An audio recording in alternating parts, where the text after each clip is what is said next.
ये आकाशवाणी दिल्ली है। लीजिए सुनिए माननीय प्रधानमंत्री श्री नरेंद्र मोदी के मन की बात का संस्कृत अनुवाद।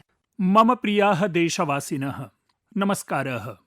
मन की बात इत्येतस्मिन् कार्यक्रमे पुनरेकवारं भवद्भिः सह मिलित्वा अहमत्यन्तम् आनन्दम् अनुभवामि। 26-2000 अर्धवर्षं प्रायः समाप्तमेव। एतेषु षण्मासेषु वयं मन की बात इत्येतस्मिन् कार्यक्रमे देशवासिनां नैकासाम् उपलब्धीनां चर्चां कृतवन्तः। जून मासेऽपि देशेन एतादृश्यः उपलब्धयः प्राप्ताः याः प्रत्येकं देशवासिनं गर्वेण पूरयन्ति। एताः सफलताः देशस्य सुरक्षया आत्मनिर्भरतया च सह सम्बद्धाः सन्ति। अचिरादेव अहं कोलकातायां नौसेना सम्बद्धे एकस्मिन् कार्यक्रमे सहभागस्य अवसरं प्राप्तवान्। तत्र INS दूनागिरि, INS संशोधक, INS अग्रय इत्येते पोताः भारतीय नौसेनायाः रक्षकदले सम्मिलिताः। एतेषां पोतानां संरचना निर्माणं चापि सर्वं स्वदेशीयमस्ति। सखायः जून मासे एव विमाननक्षेत्रे अपि देशेन एका महती सफलता अर्जिता। C295 इति विमानं भारते निर्मितमस्ति। अपि च C295 इत्येतत् विमानं सर्वप्रथमोड्डयनं पूर्णं कृतवत्। एतादृशानि 40 संख्याकानि विमानानि भारते एव निर्मीयन्ते। अनेन MSME इत्येतेभ्यः उद्यमेभ्यः विमानक्षेत्राय च नूतनशक्तिः प्राप्यते, वृत्तेः अवसराः वर्धन्ते, आत्मनिर्भर भारतस्य च संकल्पः अपि सुदृढः भवति। अस्मिन्नेव मासे DRDO इत्येतेन रक्षानुसन्धान विकास संघटनेन long range land attack cruise missile इत्येतस्य प्रक्षेपास्त्रस्य सफलं परीक्षणं कृतम्। एतत् प्रक्षेपास्त्रं DRDO इत्येतस्य संघटनस्य प्रयोगशालाः अथ भारतीयोद्योगसहभागिनः मिलित्वा निर्मितवन्तः। अर्थात् साम्प्रतं समुद्रात् आकाशपर्यन्तम् अस्माकं भारतं समधिकं सुरक्षितम् आत्मनिर्भरं च भवति। सखायः जून मासे एकम् अपरम् आयोजनम् अभवत्, यस्मिन् सम्पूर्णं विश्वं भारतस्य प्रयासैः सह संलग्नम् अभवत्। अपि च एषः कार्यक्रमः आसीत् अन्ताराष्ट्रिय योग दिवसः। अस्मिन् वर्षे विश्वस्य 500-200 संख्याकेषु स्थानेषु योगस्य अनेकाः विविधाः कार्यक्रमाः आयोजिताः। अस्माकं देशे कोटिसंख्याकाः जनाः विविधस्थानेषु योगकार्यक्रमेषु सहभागं कृतवन्तः। अस्मिन् मासे अहमदाबाद नगरे आयोजितायाः विश्व योगासन चैंपियनशिप इत्येतस्याः प्रतिस्पर्धायाः अपि अत्यधिका चर्चा जाता। अस्यां प्रतिस्पर्धायां भारतेन 14,100 संख्याकानि पदकानि विजितानि। एतेषु 2,100 संख्याकानि स्वर्णपदकानि अपि सम्मिलितानि। भारतम् अस्याः प्रतियोगितायाः पदकतालिकायां शीर्षस्थाने आसीत्। अहं सर्वेभ्यः विजेतृ क्रीडकेभ्यः शुभकामनाः यच्छामि।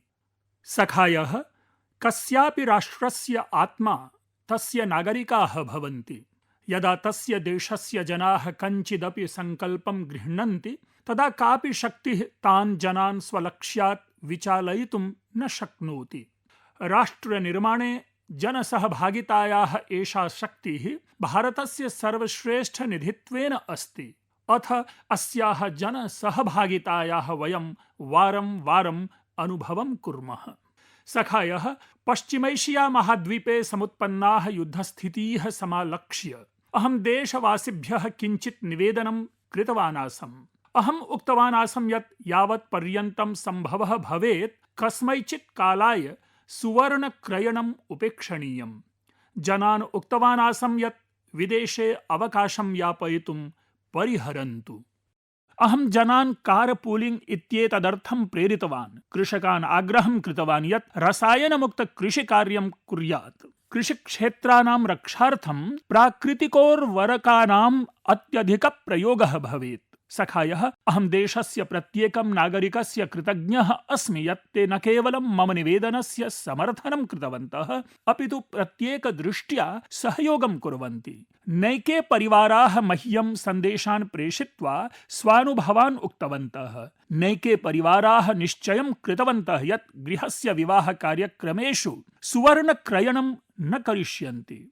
आवश्यकता भविष्यति चेत् पूर्वस्थितस्य सुवर्णस्य पुनः प्रयोगं कृत्वा नूतनाभूषणानां निर्माणं कारयिष्यन्ति। नैके जनाः सामाजिकान्तर्जालपटलेषु इदमपि लिखितवन्तः यत् ते कथं निर्धारितविदेशयात्राः उपेक्षितवन्तः। सखायः कारपूलिंग इत्येतदालक्ष्य अपि नैके अनुभवाः प्रेषिताः। ये जनाः प्रतिदिनम् एकस्यामेव दिशायां स्ववाहनैः गच्छन्ति स्म ते साम्प्रतं सहैव गच्छन्ति। जनाः यथा सम्भवं बस यानानां मेट्रो यानानां प्रयोगं कुर्वन्ति। अनेन पेट्रोल डीजल इत्येतेषां सञ्चयः भवति। एवमेव देशस्य विभिन्नक्षेत्रेषु प्राकृतिकोर्वरकाणाम् उपयोगवर्धनस्य वार्ताः अपि समागच्छन्ति। सखायः अहं प्रसन्नः अस्मि यत् वयं भारतीयाः मिलित्वा एतत् वैश्विकसङ्कटं सम्मुखीकुर्मः। मदीयोऽयं विश्वासः अस्ति यत् जनसहभागितायाः एषा शक्तिः अस्मभ्यं बलं प्रदास्यन्ति, साफल्यं च वितरिष्यन्ति।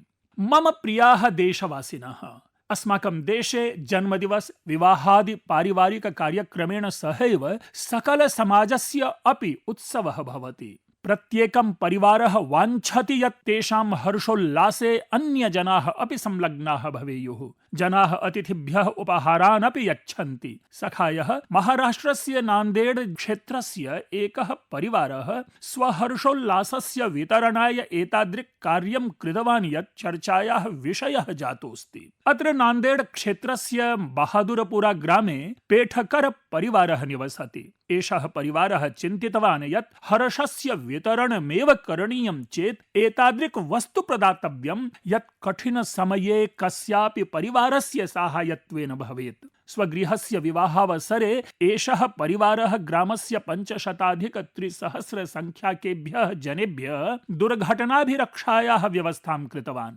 प्रत्येकं जनाय 1,00,000 रूप्यकाणाम् अभिरक्षावेदनं प्रदत्तम्। अस्य पदक्षेपस्य पृष्ठे अतीव हृदयस्पर्शि भावना अस्ति। परिवारेण दृष्टमासीत् यत् दुर्घटनायाः अनन्तरं परिवाराः आर्थिकरूपेण काठिन्यम् अनुभवन्ति। एतस्मिन् काले एका लघुसहायतापि महत्साहाय्यं भवति। सखायः प्रशासनं देशस्य कोटिसंख्याकेभ्यः परिवारेभ्यः सुरक्षा कवचं प्रयच्छति। प्रधानमन्त्री सुरक्षाभिरक्षा योजना इत्येतस्यां योजनायां केवलं 20 रूप्यकाणां शुल्कप्रदानेन अर्थात् एकस्य वर्षस्य केवलं 20 रूप्यकाणां शुल्कं यस्मिन् 2,00,000 रूप्यकाणां दुर्घटनाभिरक्षा प्रदीयते। साम्प्रतं यावत् अनया योजनया सह 58 कोटि संख्याकाः जनाः संयोजिताः। एतेषु 28 कोटि संख्याकाः अस्माकं मातरः, भगिन्यः, पुत्र्यः, महिलाश्च सन्ति। अनया योजनया पीडित परिवारेभ्यः साम्प्रतं यावत् 700,300 कोटि रूप्यकेभ्यः अधिक सहायता राशिः प्रदत्तः।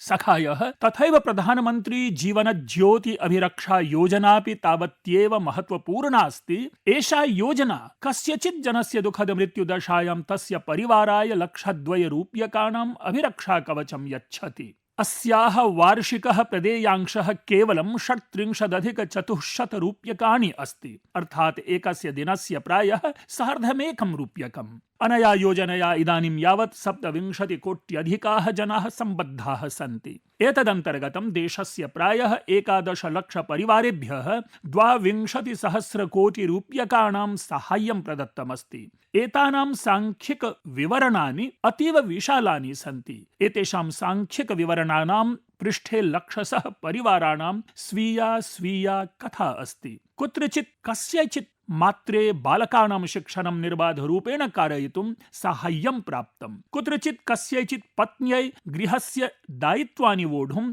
आश्रयः लब्धः। सखायः बहुवारं महत्याः सुरक्षायाः आरम्भः स्वल्पेन राशिना एकेकेन लघुना पदक्षेपेन च भवितुमर्हति। एकः लघुः निर्णयः अपि महत् परिवर्तनं करोति। भवद्भ्यः सर्वेभ्यः मम निवेदनमस्ति यत् स्वपरिवारे एतासां योजनानां विषये सूचनाम् अवश्यमेव प्रसारयन्तु। मम प्रियाः देशवासिनः, मन की बात इत्यस्मिन् इदानीं तादृग्विषयस्य चर्चा या सहस्राधिकवर्ष प्राचीना अस्ति, या सहस्रशः वर्षेभ्यः मानव समाजे बद्धमूला जाता। एषः विषयः अस्ति अन्धविश्वासस्य। अन्धविश्वासः बहुवारं केवलम् एका मिथ्या धारणा न भवति, सः भयं जनयति। यदा च भयं मनसि आरूढं भवति तदा मानवः सत्यस्य दर्शनमेव त्यजति। अन्धविश्वासे निमग्नाः जनाः ततः विना तर्कं, विना सत्यज्ञानं तादृशान् निर्णयान् स्वीकर्तुं प्रारभन्ते, यैः महती हानिः भवति। तत्रैव समाजे तादृशाः जनाः अपि भवन्ति ये विज्ञानस्य, अनुभवस्य, तर्कस्य च आधारेण तासां धारणानां प्रत्याह्वानं कुर्वन्ति। अन्धविश्वासात् विश्वासं यावत् एषा यात्रा सुकरा न भवति। अद्य च अहमेकस्याः एतादृश्याः सफलयात्रायाः विषये भवद्भ्यः अवश्यं कथयितुमिच्छामि। सखायः, असमराज्ये एकः पक्षी प्राप्यते। तस्य पक्षिणः नाम हरगिला इत्यस्ति। हरगिला एकः दुर्लभः पक्षी वर्तते। एषः प्रकृतेः स्वच्छतायै महत्वपूर्णां भूमिकां निर्वहति। परम् असमराज्यस्य केषुचित् क्षेत्रेषु दीर्घकालं यावत् एषः अशुभः मन्यते स्म। जनाः एनं स्वपरितः द्रष्टुं न रोचन्ते स्म। बहुवारं ते वृक्षाः अपि छिद्यन्ते स्म, येषु हरगिला पक्षिणः नीडानि निर्मितानि आसन्। चिन्तयन्तु, एकः तादृशः पक्षी यः पर्यावरणस्य स्वच्छतायां साहाय्यं करोति, स एव हरगिला जनानां भयस्य आखेटः जातः आसीत्। एतस्मिन्नेव अवधौ जीववैज्ञानिका पूर्णिमा देवी बर्मन महोदया एतत् सर्वं दृष्टवती। सा जनानां मनसि स्थितां मिथ्या धारणाम् अपनेतुं संकल्पं कृतवती। सा महिलाभिः सह वार्तालापं कृतवती। सा जनान् विज्ञानस्य आधारेण बोधितवती। शनैः शनैः महिलाः अनेन अभियानेन सह संयोजिताः भवितुं प्रवृत्ताः। ततः एकं महत् परिवर्तनम् आरब्धम्। यः पक्षी कदाचित् अशुभः इति मत्वा निवार्यते स्म, स एव इदानीं ग्रामाणां परिचयः भवितुम् आरब्धः। सहस्राधिकाः ग्रामीणाः महिलाः हरगिला पक्षिणं रक्षितुम् अग्रे आगताः। अद्य ताः हरगिला आर्मी इति नाम्ना ज्ञायन्ते। एताः महिलाः समाजेन सह संघर्षमपि कृतवत्यः। समाजं बोधयितुम् अहोरात्रं कार्यं कृतवत्यः। तथा च अन्धविश्वासं पृष्ठे त्यक्त्वा एव शान्ताः अभवन्। ताभिः प्रदर्शितं यत् यदा समीचीना सूचना प्राप्यते तदा वर्षशः प्राचीना चिन्तनधारा अपि परिवर्तितुं शक्यते। सखायः, अहं प्रायः वदामि, यः क्रीडति सः विकसति। अद्य देशे तादृशानां यूनां संख्या द्रुतं परिवर्धते, ये क्रीडन्ति अपि विकसन्ति अपि। पूर्वकालस्य अपेक्षया इदानीम् अधिकतराः युवानः क्रीडाः वृत्तिरूपेण स्वीकुर्वन्ति। मया नागालैंड राज्यस्य तादृशस्य प्रयासद्वयस्य विषये सूचना प्राप्तास्ति, यौ अतीव रोचकौ स्तः। प्रथमः प्रयासः अस्ति नागालैंड बेबी लीग। नाम श्रुत्वा भवद्भिः अवश्यं चिन्त्यते यत् एषः अतीव लघुबालकानां कश्चित् साधारणः क्रीडासङ्घः भविष्यति, परन्तु तथा नास्ति। एषः 5-10-12 वर्षीय आयुषः लघूनां पुष्पसदृशानां बालकानाम् एकः असाधारणसङ्घः अस्ति। तथा च एतेषां बालकानां पादकन्दुकक्रीडकानाम् एकः तादृशः सङ्घः अस्ति, यः तेषां स्फूर्तिं, तेषां प्रतिभां च प्रति तान् प्रेरयति अपि, तेषां परिचयं च निर्माति। अस्य आरम्भः नागालैंड राज्यस्य अधिकाधिकान् बालकान् पादकन्दुकक्रीडया सह संयोजयितुं जातः। 5-12 वर्षपर्यन्तं बालकाः बालिकाश्च अस्मिन् भागं ग्रहीतुं शक्नुवन्ति। एषः सङ्घः इदानीं स्वकीयानि 3 वर्षाणि पूर्णानि कृतवान् अस्ति। अस्य सङ्घस्य बालमनस्सु बहु शोभनप्रभावः जातः। सखायः, नागालैंड राज्ये अपरः अपि एकः उत्तमः प्रयासः प्रचलति। अस्य नाम अस्ति नागालैंड वीमेन् फुट्सल लीग इति। सम्भवतः भवतां कृते एतत् फुट्सल इति एकं नूतनं नाम स्यात्। अहं भवद्भ्यः कथयामि, फुट्सल क्रीडाम् अन्तर्गृहपादकन्दुकम् इत्यपि कथ्यते। अस्मिन् एकस्मिन् दले केवलं 5 क्रीडकाः भवन्ति। क्रीडाङ्गणमपि पादकन्दुकक्रीडाङ्गणात् अतीव लघु भवति। एतस्मात् कारणात् क्रीडकैः द्रुतं निर्णयाः स्वीकर्तव्याः भवन्ति। तैः स्वप्रविधेः कौशलस्य च विशिष्टतरः उपयोगः करणीयो भवति। नागालैण्ड राज्यस्य महिला फुटसल संघः अस्माकं पुत्रीभ्यः स्वप्रतिभां प्रदर्शयितुम् उत्तमम् अवसरं यच्छति। अहमेतादृशानां प्रयासानां कृते नागालैण्ड राज्यस्य जनान् प्रशंसामि। एतादृशाः प्रयासाः देशस्य अन्येभ्यः भागेभ्यः अपि प्रेरणां यच्छन्ति। सखायः, एषः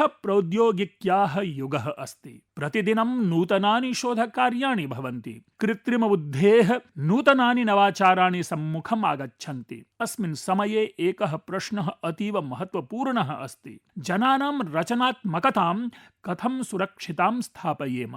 नूतन प्रौद्योगिक्या सह अग्रे गच्छन्तः वयं कथं स्वमूलैः सह सम्बद्धाः तिष्ठेम? एतेषां प्रश्नानां समाधानम् अन्विष्टवान् अस्ति नालन्दा विश्वविद्यालयः। सहस्रवर्ष प्राचीनः अस्माकं नालन्दा विश्वविद्यालयः इदानीं नूतनावताररूपेण भारतस्य भाग्यं निर्माति। वर्षद्वयात् पूर्वं मह्यं नालन्दा विश्वविद्यालयस्य नूतन परिसरस्य लोकार्पणस्यावसरः प्राप्तः आसीत्। नालन्दा विश्वविद्यालयेन शास्त्रार्थस्य अस्माकं प्राचीना परम्परा पुनः जीविता कृतास्ति। शास्त्रार्थः केवलं स्वमतं प्रकटीकर्तुं माध्यमः नास्ति। एषः वादसंवादस्य मन्थनस्य च एकः अनुशासितः प्रक्रिया वर्तते। अस्मिन् तर्केण सह तथ्येन सह स्वमतकथनम् अतीव आवश्यकं भवति। तस्मिन् च भवतः नैपुण्यं भवेत्। अन्येषां विचारान् धैर्येण श्रोतुम् अवगन्तुं च शिक्षापि अनया शास्त्रार्थ प्रक्रियया प्राप्यते। अहं प्रसन्नोऽस्मि यत् नालन्दा विश्वविद्यालयेन एतत् स्वदीक्षान्त समारोहस्य भागत्वेन स्वीकृतम्। अत्र भागं ग्रहीतुं प्रायः अर्धसंख्याकाः छात्राः अन्यदेशेभ्यः आगताः आसन्। एकां प्राचीनां परम्पराम् अद्यतन समयेन सह संयोजयितुम् एषः प्रयासः अतीव श्लाघनीयः अस्ति। अहमेतदर्थं नालन्दा विश्वविद्यालयाय भूरिशः वर्धापनानि यच्छामि। अहं देशस्य अन्य विश्वविद्यालयान् अपि निवेदयिष्यामि यत् तेऽपि एतादृक् प्रयासानां विषये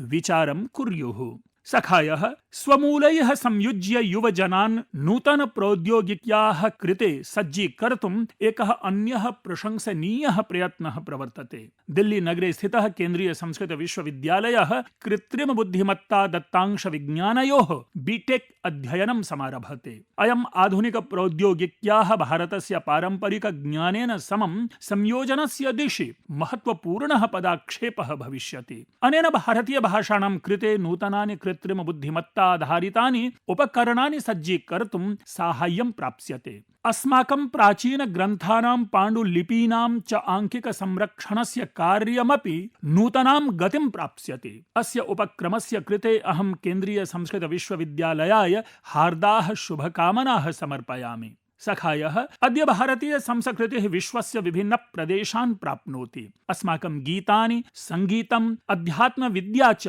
विश्वस्य जनैः ज्ञायन्ते, स्वीक्रियन्ते च। भारतात् सहस्राधिक किलोमीटर दूरस्थे कैरेबियन सागरे डोमिनिकन गणराज्यं नामकः एकः देशः अस्ति। तत्र भारतीयानां संख्या प्रायेण शतमात्रमेव अस्ति, सम्भवतः तस्मादपि न्यूना। एवं सत्यपि तत्र भारतीय संस्कृत्या अध्यात्म परम्परया च सम्बद्धः एकः अतीव प्रशंसनीयः उपक्रमः प्रवर्तते। तत्र स्पेनिश भाषिणः केचन जनाः एकं दलम् असृजन्। अस्य दलस्य नामास्ति ब्रह्मकमल डोमिनिकाना इति। दलस्य सदस्याः सम्भूय वैदिक साहित्यस्य अध्ययनं कुर्वन्ति। ते वैदिक मन्त्राणां शुद्धोच्चारणमपि शिक्षन्ते। एतदर्थं तैः काचिदपि औपचारिकी शिक्षा न प्राप्ता, किन्तु ते श्रव्याभिलेखान् श्रुत्वा वैदिक मन्त्राणां सम्यगुच्चारणम् अशिक्षन्त। अद्य तैः अनेकाः मन्त्राः अतीव सम्यक्तया जप्यन्ते। तेषु पुरुषसूक्तं, श्रीसूक्तं, श्रीरुद्रं, दुर्गासूक्तं, देवी माहात्म्यं च सम्मिलितानि सन्ति। भारतात् एतावति दूरे स्थित्वापि अस्माकं परम्पराणां शिक्षणाय तेषामयं प्रयत्नः अत्यन्तं प्रेरणाप्रदः अस्ति। अहं ब्रह्मकमल डोमिनिकाना इत्यस्य सर्वेभ्यः सदस्येभ्यः तेषां प्रयत्नानां कृते शुभकामनाः समर्पयामि। अहमेतान् सर्वान् जनान् हृदयपूर्वकं प्रशंसामि, ये भारतीय संस्कृतेः विश्वव्यापि लोकप्रियतायै निरन्तरं प्रयतमानाः वर्तन्ते। मम प्रियाः देशवासिनः, मेघालयस्य अभिज्ञानं मेघैः वर्तते, रमणीयैः दृश्यैः वर्तते। यः मेघालयं गच्छति स तत्रत्य जनानाम् आत्मीयतामपि चिरकालं यावत् स्मरति। परं मेघालयस्य अपरमपि एकं वैशिष्ट्यं वर्तते, यस्मिन् विषये अहमद्य मन की बात इति कार्यक्रमे भवद्भिः साकं चर्चितुमिच्छामि। सास्ति मेघालयस्य रूट् ब्रिड्ज् इति। अत्र रूट इति न खलु मार्गस्य प्रत्युत वृक्षमूलस्य बोधकः रूट इति। एतेषां रूट ब्रिजेस् इति मूलसेतूनां कथा नितरां रोचका अस्ति। एते सेतवः न केषुचित् दिवसेषु नापि कतिपयेषु वर्षेषु निर्मीयन्ते, अपितु तेषां निर्माणाय बहूनि दशकानि अपेक्षन्ते। रबर वृक्षाणां मूलानि शनैः शनैः अपेक्षितां दिशं प्रति नीयन्ते। एतानि मूलानि जलप्रवाहानां पारं नीयन्ते। कालक्रमेण तान्येव मूलानि दृढसेतोः रूपं धारयन्ति। एतेषां सेतूनाम् एकमन्यमपि वैशिष्ट्यं वर्तते। एते जीविताः सेतवः सन्ति। कालक्रमेण एते अधिकाधिकं सुदृढाः भवन्ति। एतेषु मेघालयवासिनां सृजनशीलता दृश्यते। एतेषां पृष्ठभूमौ संवत्सराणां धैर्यं, प्रकृतिं प्रति च अगाधः सम्मानभावः अस्ति। एते सेतवः शिक्षयन्ति यत् मनुष्यः प्रकृत्या सह सम्भूय कियन्ति अद्भुतानि वस्तूनि निर्मातुं पारयन्ति। एते अस्माकं देशस्य अस्याः धरायाः न्यासभूताः वर्तन्ते। अधुना भारतेन मेघालयस्य रूट ब्रिज इति मूल सेतूनां यूनेस्को विश्वधरोहरस्थलजाले समावेशनाय आवेदनं कृतमस्ति। सखायः, अधुना जलवायु परिवर्तनस्य प्रभावात् एतेषां मूल सेतूनां सम्मुखे नानाविधानि आह्वानानि अपि समुपतिष्ठन्ते। एवं सति मेघालयस्य जनैः एतस्य प्राकृतिकन्यासस्य संरक्षणस्य दायित्वमपि अत्यन्तं निष्ठया निर्व्यूढम्। पूर्वं तु एतेषां सेतूनां वास्तविक संख्या ज्ञातुमपि न सुलभा आसीत्, यत् कियन्तः एते सेतवः। स्थानीयजनाः स्वयमेव एतेषां गणनाकार्यं प्रारब्धवन्तः। अनन्तरं स्थानीयसमुदायैः एतेषां सेतूनां परिपालनस्य दायित्वमपि स्वीकृतम्। अद्य स्थानीयजनाः 120 मूलसेतूनां निभालनं कुर्वन्ति। कानिचन दलानि प्रतिवर्षम् एतेषां सेतूनां स्थितेः निरीक्षणं कुर्वन्ति। केचन जनाः सेतूनां समीपवर्तिनः प्रदेशस्य सुदृढीकरणार्थं पादपशालाः अपि स्थापितवन्तः। एवं तेषां संरक्षणार्थं सम्पूर्णं पारिस्थितिक संरक्षणतन्त्रं विकसितमस्ति। भवन्तः अवलोकितवन्तः यत् अस्मिन् वर्षे हेलीवार् महोदयः पद्मसम्मानेन सम्मानितः अस्ति। तेन स्वजीवनस्य 50 वर्षाणि एतेषां मूलसेतूनां संरक्षणाय समर्पितानि सन्ति। तस्य समर्पणभावः अस्माकं सर्वेषां कृते प्रेरणादायकः अस्ति। सखायः, यदि भवद्भिः कदाचित् एतेषां मूलसेतूनां यात्रा कृता स्युः, तर्हि तेषां छायाचित्राणि सामाजिकमाध्यमेषु अवश्यं प्रेषयन्तु। भवतां छायाचित्राणि अन्यानपि जनान् मेघालयस्य अस्य अद्वितीयस्य न्यासस्य विषये ज्ञातुं प्रेरयिष्यन्ति। मम प्रियाः देशवासिनः, वयं सर्वे इच्छामः यत् अस्माकं ग्रामः स्वच्छः सुन्दरश्च दृश्येत्। किन्तु कदाचित् विरम्य एतत् चिन्त्यते, यदास्माकं परिवेशे यत् अपशिष्टं सञ्चितं जायते तत् कः परिमार्जयति? प्रायः समधिकाः जनाः इदमेव जानन्ति यत् एतत् कस्यचिदन्यस्य दायित्वमस्ति, अपि च स एव तत् स्वच्छं करिष्यति। किन्तु अस्माकं मध्ये केचन एतादृशाः अपि जनाः भवन्ति, ये स्वचिन्तनेन अस्मान् समधिकं प्रेरयन्ति। मया भाग्येन मध्यप्रदेशस्य राजगढ़ मण्डलस्य ब्यावरा स्थलस्य कासाञ्चन भगिनीनां विषये ज्ञातुम् अवसरः प्राप्तः। ताभिः स्वसमीपवर्तिषु प्रदेशेषु प्रसृतं प्लास्टिकापशिष्टम् अपाकर्तुं सङ्कल्पः कृतः। ताः न अचिन्तयन् यत् कश्चिदन्यः आगत्य परिवर्तमानयिष्यति। ताभिः स्वयमेव समग्र नगरात् प्लास्टिकापशिष्टं रिक्ताश्च काचपत्रिकाः सङ्गृहीताः। शनैः शनैः एषः प्रयत्नः व्यापकतां गतः। ततः सङ्गृहीतं प्लास्टिकापशिष्टं पारिस्थितिक ईष्टिकासु परिणमितुम् आरब्धम्। अद्यताभिरेव निर्मिताः पारिस्थितिक इष्टिकाः सार्वजनिकस्थानानां सौन्दर्यवर्धनाय उपयुज्यन्ते। विगतेषु केषुचिन् मासेषु राजगढे शताधिकानि किलोग्राम परिमितानि प्लास्टिकापशिष्टानि पुनः संसाध्य तेषां शोभनतराः उपयोगाः कृताः सन्ति। अर्थात् यत् प्लास्टिकं पूर्वं नगरे प्रदूषणं प्रसारयति स्म तदेव अद्य तासां भगिनीनां प्रयत्नेन नगरस्य शोभावर्धने महत्वपूर्णं योगदानं करोति। अहं व्यावरास्थलस्य सर्वाभ्यः भगिनीभ्यः अस्य च अभियानस्य सर्वेभ्यः मित्रेभ्यः हार्दानि वर्धापनानि समर्पयामि। मम प्रियाः देशवासिनः, अनेकैः जनैः पत्राणि प्रेष्य एकस्य विशेषविषयस्य विषये चर्चां कर्तुं मां परामर्शः प्रेषितः अस्ति। अयं विषयः गणेशोत्सवेन सम्बद्धः अस्ति। यद्यपि गणेशोत्सवस्य आयोजनाय साम्प्रतं पर्याप्तः कालः अवशिष्टः अस्ति, तथापि बहुभिः जनैः आग्रहः कृतः यत् अस्मिन् विषये अधुनैव चर्चा भवेत्। वस्तुतः श्रीगणेशस्य प्रतिमा निर्माण कार्यं बहुपूर्वमेव आरभ्यते। प्रतिमाशिल्पिनः प्रतिमा व्यवसाये संलग्नाश्च जनाः अधुनैव स्वकार्येषु प्रवृत्ताः भवन्ति। अतः मम भवद्भ्यः सर्वेभ्यः एकः आग्रहः अस्ति। भवन्तः यत्नं कुर्वन्तु यत् भवतां गृहे, आवास समूहे अथवा समीपस्थेषु स्थानेषु गणपति बप्पा इति श्रीगणेशस्य या प्रतिमा प्रतिष्ठाप्येत सा अस्माकं देशस्य मृत्तिकया निर्मिता भवेत्। सा अस्माकं स्वकीय कुम्भकाराणां, स्थानीय शिल्पिनां च करैः निर्मिता भवेत्। ये जनाः श्रीगणेशस्य प्रतिमाः निर्मान्ति तेभ्यः अपि मम निवेदनमस्ति यत् ते मृण्मयीः प्रतिमाः एव प्राधान्येन दद्युः। तथा च ये प्रतिमाः क्रीणन्ति तेपि एतत् अवश्यं पश्येयुः यत् गणपति बप्पा इति श्रीगणेशस्य प्रतिमा केन निर्मिता अस्ति, तथा च सा कस्मिन् देशे निर्मिता अस्ति। प्लास्टर ऑफ पेरिस इत्यनेन निर्मिताः प्रतिमाः कदापि न क्रीणीत। सखायः मृण्मय्यः प्रतिमाः पूजानन्तरं सहजतया जले विलीयन्ते। अनेन अस्माकं नदीनां, जलाशयानां, पर्यावरणस्य च रक्षा भवति। एवं अस्माकं आस्थापि अक्षुण्णा तिष्ठति। प्रकृतिं प्रति अस्माकं दायित्वमपि सम्यक् परिपूर्यते। यदा वयं स्थानीय शिल्पिभ्यः प्रतिमाः क्रीणीमः तदा वयं वोकल फॉर लोकल इति संकल्पं सुदृढं कुर्मः। मम विश्वासः अस्ति यत् अस्मिन् गणेशोत्सवे सर्वेषु च एतेषु उत्सवेषु वयं एतादृशेषु सर्वेषु विषयेषु अवश्यमेव गम्भीरतया चिन्तयिष्यामः।